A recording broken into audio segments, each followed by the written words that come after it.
We are 10 minutes away from 10 o'clock news. It is time to talk technology. Matthew Dickerson, good morning. Yeah, good morning, Nick. Great to chat again.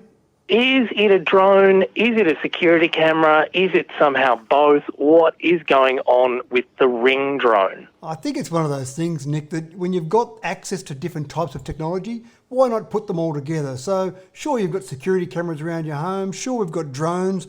Why not put the two of them together? And this actually is exactly what's happened with Ring's latest drone or security camera. I'm not sure what to call it, but basically it sits in your home, and if it detects an intruder, for example, it comes up out of its actual dock and it flies around the home. Now, you've pre-programmed it. You've told it where to go, where is safe to go. Obviously, it's got sensors on it as well. And it flies around, and basically, rather than having a bunch of different security cameras around the home, you have the one camera that can fly around to different spots. Some people are worried about privacy issues have jumped up and down about this, but I think the privacy side's okay, because I reckon you'd probably know if there's a drone flying around. They make enough noise that I reckon you'd be somewhat aware that maybe there is a drone somewhere near you. And so the idea is basically you can check on things yourself if you like. You can say, oh, did I leave the fridge open when I went out? I remember I was grabbing a bit of milk, and so you just connect to your home, basically, fly the drone around, look at your fridge, look at the door, did you lock the door before you left? So you can access it in that way, but you can also access it, as I said, when there's an intruder there and it detects an intruder and then it picks up and takes flight, literally.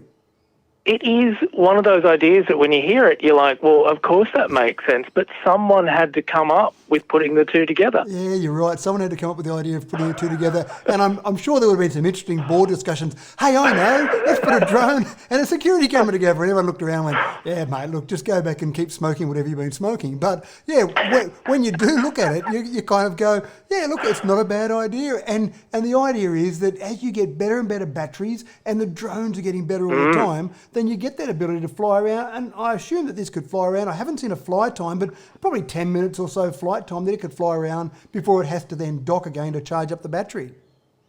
More than enough time, and a really clever, and as you said, it just goes back to its dock and charges itself up. Staying on cameras, dash cameras are pretty popular, but are we seeing some innovation with that technology? Yeah, we are, and of course dash cams became popular in Russia. That's where the explosion was, and every TV show you see with dash cams has always got these Russian examples because that's where they really took off. But with modern ones, when you've got some of the modern cameras, typically what they've got, obviously, are dash cams that have got a memory card inside them, which is great if you can get access to the memory card. But if someone steals your car, or if you're in the car and you think, gee, I wouldn't mind some outside help here, that's not great. But the new dash cams that are coming out now have got the ability to connect to the outside world. So one of the things you can do, and I'm sure this wouldn't happen in New South Wales, but in America it might be more relevant, you can say, Alexa, I'm getting pulled over. And automatically it will start recording that footage to the cloud because you're getting pulled over by the police and you might be worried about a bit of potential police brutality there, for example. So that's one thing you can do, but because it can connect to the outside world, it can also record things if your car gets stolen. It can record things in a road rage incident. So the idea is to have those dash cams with all the features they've got, but with the external connection as well. That is a really clever idea, and I did see that this particular camera can also have an emergency crash assist tool as well. Yeah, and again, that's one of the advantages you've got. Once you've got a dash cam with an external connection, you put a SIM card in, you've got an external connection, it can do a whole range of things. So yeah, if you had a crash, it can have a certain range of contacts, it can have emergency contacts that can be contacted to say there's been an incident there, and the great part about it is it could be a minor incident, it could be a major incident, but of course, if one of your loved ones, you get a message from them to say that you've got a dash cam involved in a crash, then your mind goes straight away to the worst possible scenario. But because you could actually see that bit of footage, and it might just be a little minor bump, but that activates the dash cam, or it might be a major accident, so you can see straight away what's happening and then get some help there or get out there yourself if you're nearby. Matthew Dickerson, I know you're a cyclist. Do you also wear a pedometer? Do you track your steps? I don't track my steps, but I do use a particular branded watch that does keep track of what you're doing, whether you're cycling, whether you're running, whether you're walking. So it gives you that and gives you little ticks to say you've done a good job at the end of the day, that sort of thing. Well, I definitely do, and I've been doing that for years. All that energy I'm using when I'm doing my steps or having a run, what if we could be harnessing some of that energy and actually doing something really useful with it? Yeah, and that's the really interesting part is there's some academics at the Chinese Academy of Sciences that have been working on exactly this, to have some little tubes set up on your body when you go for not even a run, Nick, just a brisk walk, and that will generate electricity. And I got pretty excited about this because I thought, oh wow, you don't have to worry about charging your mobile phone, you go for a walk, that'll charge it. Unfortunately, not quite enough electricity to charge your phone. We're talking about 2.5 milliwatts here, so most mobile phone charges are 5 watts or above, so not quite enough for that, but it would be enough power to charge, for example, some LED lights. And I know one of my caps that I wear when I go running at night time has got some LED lights just to keep me somewhat aware of what I'm about to run into or run over.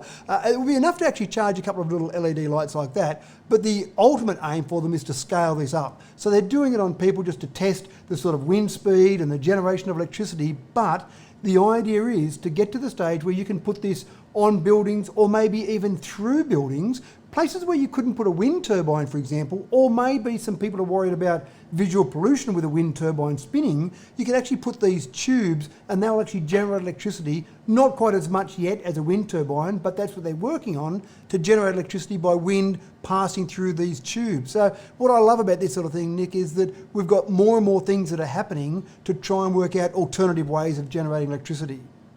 So many different ways, and I love the idea that they're starting off with something incredibly simple, as you said, maybe an LED lights just to start, but we could see whole buildings powered down the track. Yeah. While we're talking buildings, internet-connected door locks. I have looked into these in the past, and I wasn't just sure how secure they genuinely are. Yeah, and there's a whole range of different options there. I mean, in my house, I've got ones controlled by smartphones. I've got ones controlled by fingerprints.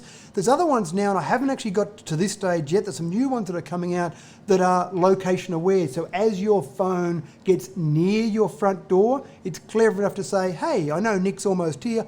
I'll unlock the door to make it easier for him, carrying the shopping in the front door. So those sort of technologies are there now, and they're happening, they're available. It's not being dreamed about, but it does come to that question that you just mentioned about security. Are these things secure? Can they be easily hacked into? Can someone else replicate your phone and just walk up to your front door and walk straight in? Thanks very much, Nick. I'll have all your gear. So these are the things that people worry about, and I'm sure the companies that produce those, that's what keeps them awake at night, if you like. But the security versus, say, good old-fashioned key locks, when you give a key to a friend and say, here you go, can you get in on the weekend and feed the cat? And they make a copy of that key because they need to be able to get in and give you back your key, and that key gets lost, and next thing you know, there's 10 people out there with a copy of your key. So there are other ways that the old physical approach is a bit of an issue. One of the good things about the electronic approach is that you can keep pretty much track of who accesses it, how they're being accessing it, what time they're accessing it. So you've got that ability to track. I suppose the important thing, Nick, here is be aware of it, be aware of how they work, be aware of the things that might happen, might go wrong. And in some cases, and this is what I've got on a couple of my doors, I've got two-factor authentication, if you like. I've got a fingerprint and a smartphone to get in the front door. So I reckon if someone gets past one of them, they're pretty unlikely to get past both of them. And more importantly, they say, you know what, this house is too hard to get into. I'm just going to go next door and break in there. So you're really trying to just put the burglars off and let them go somewhere else. Well, look, maybe I will start looking into that. Matthew Dickerson, thanks for chatting. We'll do it again soon. That sounds great. Thanks, Nick. Matthew Dickerson, our regular. In there. So you're really trying to just put the burglars off and let them go somewhere else. Well, look, maybe I will start looking into that. Matthew Dickerson, thanks for chatting. We'll do it again soon.